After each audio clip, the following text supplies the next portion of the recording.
جب امام یہ سورہ فاتحہ کے بعد آمین کہتا ہے فَأَنْمِنُوا تو تم بھی آمین کہو۔ آمین کہنے کا فائدہ کیا ہے؟ فرمایا فَإِنَّهُ مَنْ وَافَقَ تَأْمِينَهُ تَأْمِينَ الْمَلَائِكَةِ، جس کا آمین کہنا فرشتوں کے آمین کہنے سے مل گئی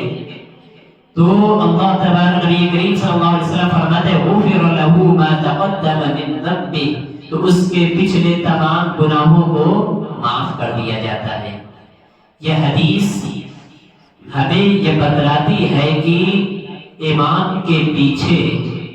ہم بلند آواز سے آمین کہیں گے، کیونکہ جب ہم بلند آواز سے آمین کہیں گے تبھی ہماری آواز فرشتوں کی آواز سے ملے گی۔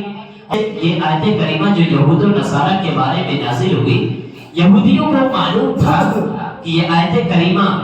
جس میں ایک مسلمان ہر نماز میں جس راستے سے پناہ مانگتا ہے وہ ہمیں لوگوں کا راستہ ہے۔ تو جب صحابہ کرام آمین کہا کرتے تھے وہ ان کے اندر جلن پیدا ہوا کرتی تھی، وہ جلتے تھے اس بات سے، جیسا کہ حدیث میں ہے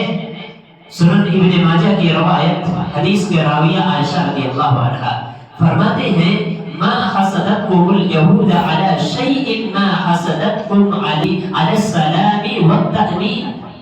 کہ یہ یہود تم سے کسی بات پر اتنا حسد نہیں کرتے، کسی بات پر اتنا جلن نہیں ہوتی انہیں جتنا اس بات سے ہوتی ہے کہ تم جب آمین کہتے ہو اور سلام کو عام کرتے ہو، تم لوگوں میں سلام پھیلاتے ہو، اس بات سے انہیں حسد ہوتی ہے، جلن ہوتی ہے، اور جب تم آمین کہتے ہو اس بات سے جلن ہوتی ہے۔ معلوم ہوا کہ صحابہ کرام رضی اللہ عنہ بلند آواز سے آمین کہا کرتے تھے، تبھی تو یہودیوں کو معلوم تھا وہ اس۔ اور یہ حدیث ایک یہ بھی بتا رہی ہے کہ جو لوگ آمین سے حسد کرتے ہیں، جلتے ہیں امام کے پیچھے آمین کہنے سے،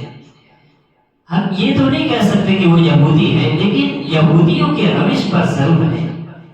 کیونکہ یہ یہودیوں کا طریقہ ہے۔ نبی